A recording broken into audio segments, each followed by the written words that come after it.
बहुत कम बुद्धि रखा है वो तो भगवान सामने खड़ा हो जाएंगे तभी नहीं समझेगा। उसकी तो बात ही दूर है। जितने लोग भगवान को नहीं समझे, भगवान आए थे 5000 वर्ष पहले पृथ्वी पर, लेकिन कई लोग नहीं समझ पाए। एक तो भगवान चिन्मय है और दूसरे ऐसे ऐसी लीला करते थे कि मूर्ख समझ ही नहीं पाते। मनुष्य होते थे, ऐसा मनुष्य थोड़े हो सकता है। ये तो भगवान गृहस्थ है, स्त्री चाहता है, जबरदस्ती होली का हरण करके लेते हैं, ये कैसे भगवान हो सकता है? भगवान तो वो है जिसको कोई कमी नहीं हो, क्यों स्त्री के चक्कर में पड़ेगा? ऐसा वो लोग कहते थे। तो एक तो भगवान दिव्य और ऐसी वास्तव में लीला करते थे, लगता था कि ये एक गृहस्थी में फंसे हुए व्यक्ति हैं। 16,000 स्त्रियों से 10-10 पुत्र, एक पुत्री, बहुत बड़ा जाल भगवान का था। दिखा रहे थे जिससे लगता हो कि इसको कोई सेटिस्फैक्शन नहीं है, इतनी स्त्रियां ला दो दुनिया से, इधर से उधर से, स्वर्ग से पारिजात छीन करके लाओ, इधर से ये सामान लाओ, इधर से ये लाओ। तो वो लोग सुनते थे, देखते थे तो कहते थे ये कैसा भगवान। लेकिन समझने वाले तो भगवान जब प्रकट नहीं थे उसके पहले ही समझते थे कि भगवान भगवान है और अवतार नहीं। लीला देख करके तो और मुग्ध हो जाते। तो भगवान गृहस्थों को सिखाने के लिए गृहस्थ बने कि कैसे रहना चाहिए, कैसे धर्म और काम का सेवन करना चाहिए और अंततः मोक्ष के लिए ही सारी क्रिया होनी चाहिए। भागवत में भगवान के डायरी का वर्णन, दिनचर्या का वर्णन है कि बिल्कुल भोर में उठ जाते थे, कैसे कैसे क्या क्या करते थे। भगवान कभी भी टेलीविजन नहीं देते। हाँ, ये सब चीजें नहीं देखते। आप पढ़ेंगे भागवत में कि सुधर्मा सभा में बैठ करके पूर्वजों का इतिहास पुराण सुनते थे।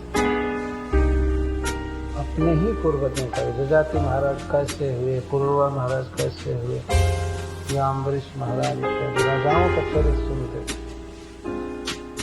और नाटक किया जाता था सुधर्मा सभा में, तो सबसे श्रेष्ठ कोटि के लोगों का के कर्म दिखाए जाते थे। इसीलिए सुनने वाले, देखने वाले भी बहुत हायर बुद्धि वाले बनते थे।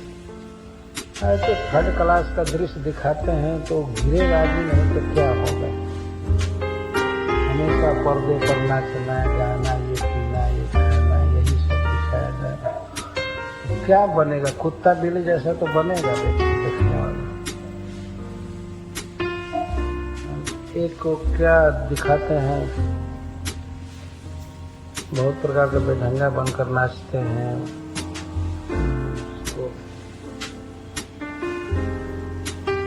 हम लोग तो उसको कठपुतली कहते हैं। पपेट शो है ना, पपेट शो बहुत प्रकार से कचड़ा वास्तव में।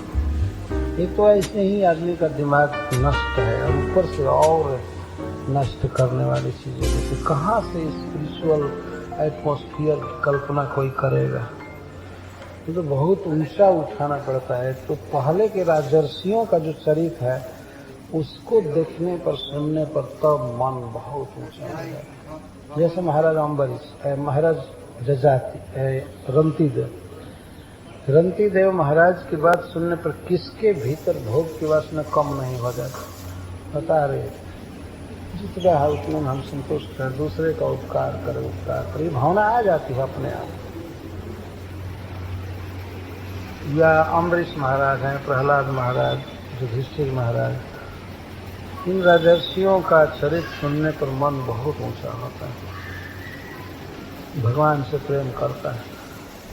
सुधर्मा सभा में भगवान श्री कृष्ण नित्य नियम से सब सुनते थे, देखते थे नाटक। और यहाँ तक कि द्वारका में ऐसे ऐसे नाटककार थे जो भगवान कृष्ण की ही लीला किया करते थे। कभी कभी कि ब्रज में कैसे माखन चुराते थे, कैसे गोचारण करते थे, कैसे गिरिराज धारण किया, और भगवान उसको देखते थे।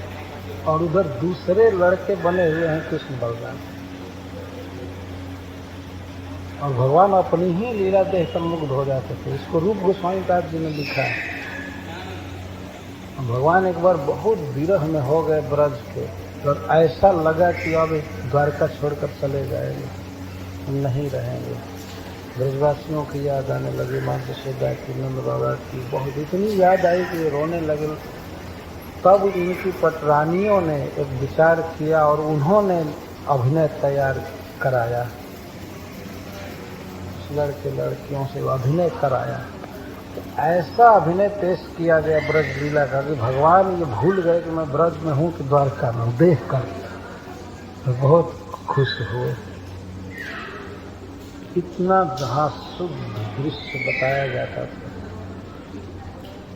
तो भगवान के गृहस्थों को शिक्षा दे रहे कि इस तरह इतिहास पुराण रोज सुनना चाहिए, पढ़ना चाहिए। अब के गृहस्थ तो नियम से केवल अखबार का पारायण कर लेते हैं।